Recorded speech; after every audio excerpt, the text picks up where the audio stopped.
me jump. Why did so many little animals suddenly scurry over?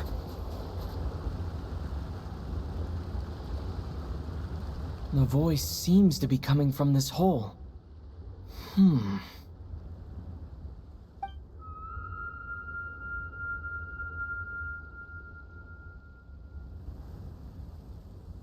My ears... they're ringing non-stop. Why does this voice sound so familiar? Should I jump down? Who knows what sort of trouble could be waiting? Right.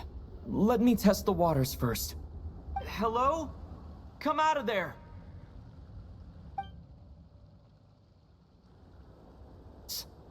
This sudden silence is even more unsettling. But what exactly is down there? Well, there might be trouble, but there could also be treasure. Might as well take a look. If I encounter any danger, I'll make a quick exit.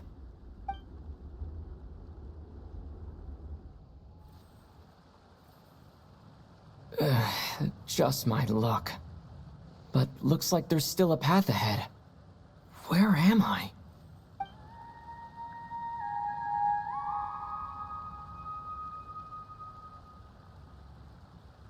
This is the same singing as before. I should follow the voice.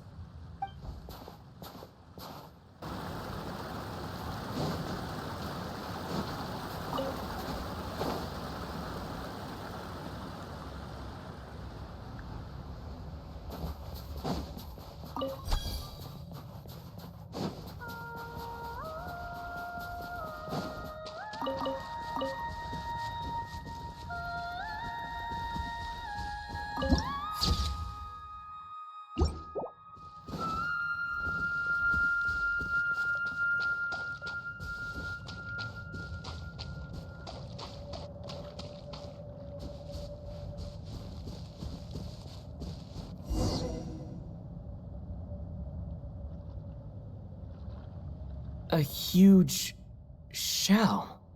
Strange. Did that song just now come from inside? Could it be a fae? Hold on. Speaking of singing fae, could it be Vodianitsa? Hello? Anyone here? Still no response. Well, if there are mushroom gods in this world, there might as well be seashell fae. I should check it out.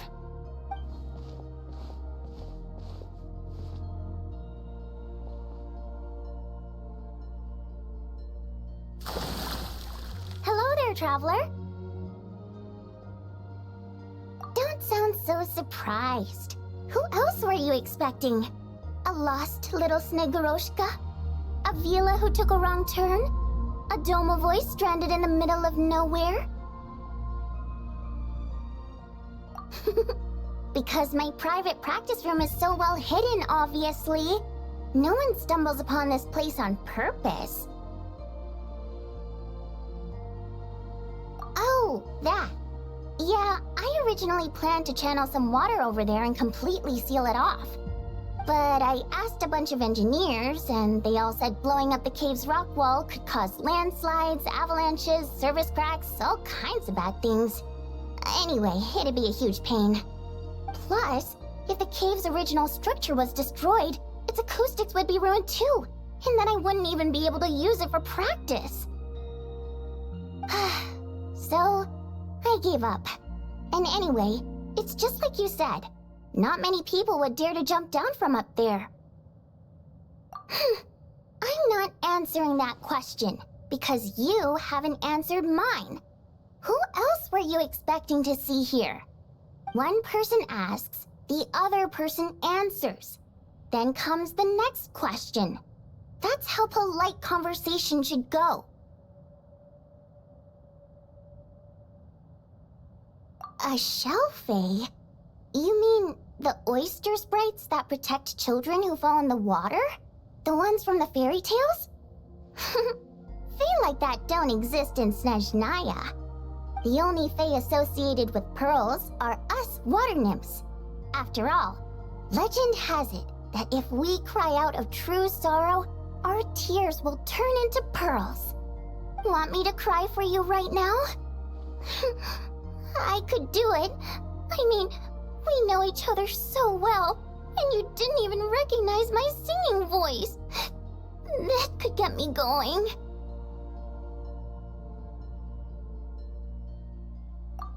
Of course not. Otherwise, there'd be nothing but pearls at the bottom of the water now, wouldn't there? I bet pearl necklaces wouldn't be nearly as expensive either. Plus, those pearls wouldn't be the quality kind. They'd be misshapen and have all sorts of impurities. If only there really were oyster sprites, though. I bet if you paid one, you could get all sorts of beautiful pearl jewelry. Oh, right. Take this pill to warm yourself up. You fell into a puddle on your way down, right? I heard your footsteps through the ice the minute you got to the entrance of the cave. You traversed the ice wall only to fall into the water at the last moment. I heard you sputtering from here. Now, I was considering letting you have a few sips of strong liquor to warm you back up. But on second thought, spirits that have been frozen lead to intoxication too quickly. So I thought this pill would be better. It's something hunters use to warm themselves up out in the frigid wilderness. Good. Now we can get back to your question.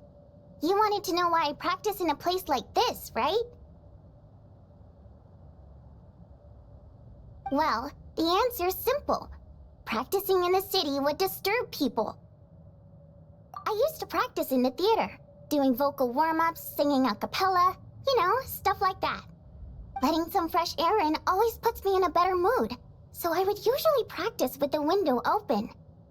And, well, do I even need to say how captivating my singing voice is? Every time I practiced, a huge crowd of listeners would gather down below, and they wouldn't leave until I was done. Honestly, the people were packed as tight as sardines down there. But it's not like I could do anything to help it. That said, there's another reason I don't really practice in the theater anymore. I don't exactly recall when, but one day, this young girl showed up in the crowd of people who had come to listen to me. She turned out to be quite smart. She studied my habits to the point where, at all times, she knew when and where I was going to practice. And sure enough, she'd always be there. People would even pay her to show them where I'd be so they could be sure to grab a spot.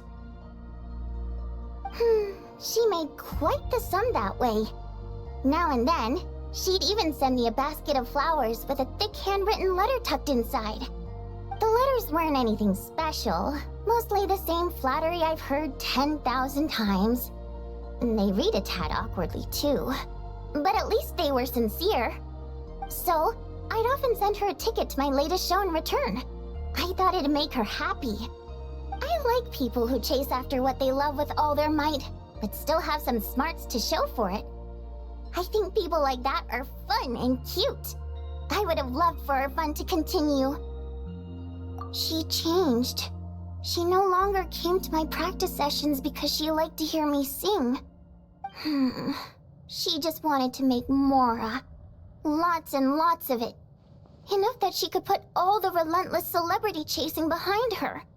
That much I wouldn't have minded, but then I discovered at some point she started selling every single ticket I sent her for several times the price.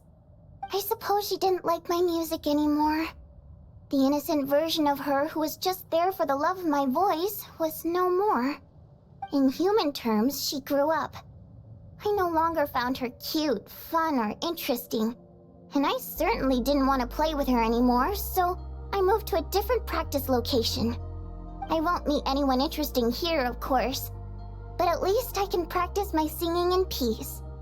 Although, you braved the journey here now, didn't you? Freezing puddle and all.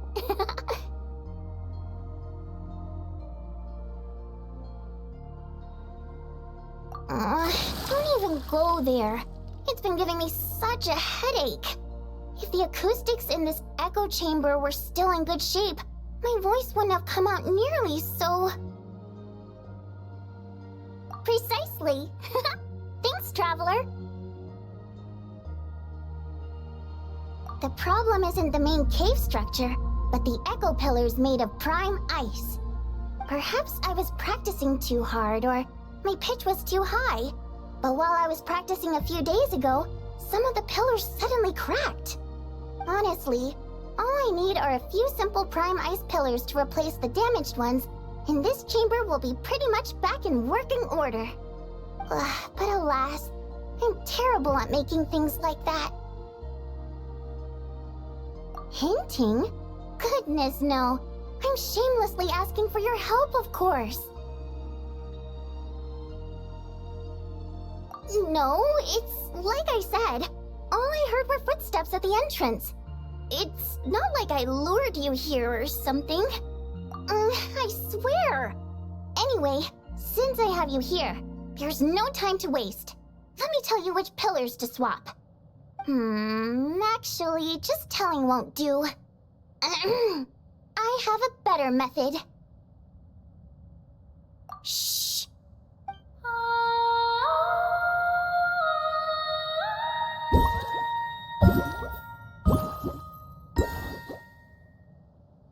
There we go.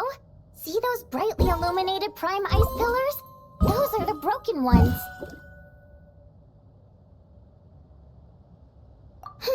That goes without saying.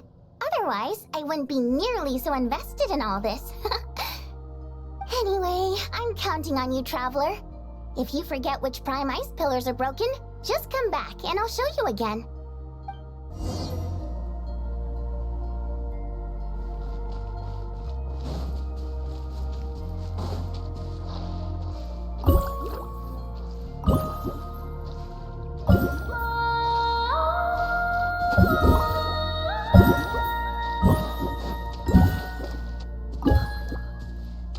Perfect! This prime ice pillar is good to go!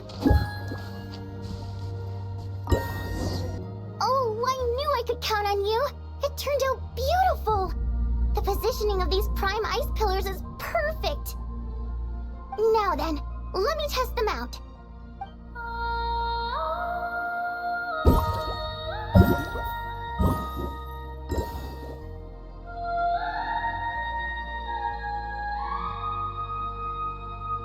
That's right! Looks like I can practice in peace for now. Since you helped me fix these prime ice pillars, allow me to sing you a little practice piece. Unnecessary. My voice is all warmed up, so I'll do some a cappella now. I'm practicing here today, and in a few days I'll head over to Ronkova Zoria to do the same. I wonder if Odette and Alosha will be there. Anyway, sit back and relax. Oh, but don't close your eyes, or you might zone out and fall face first into the water.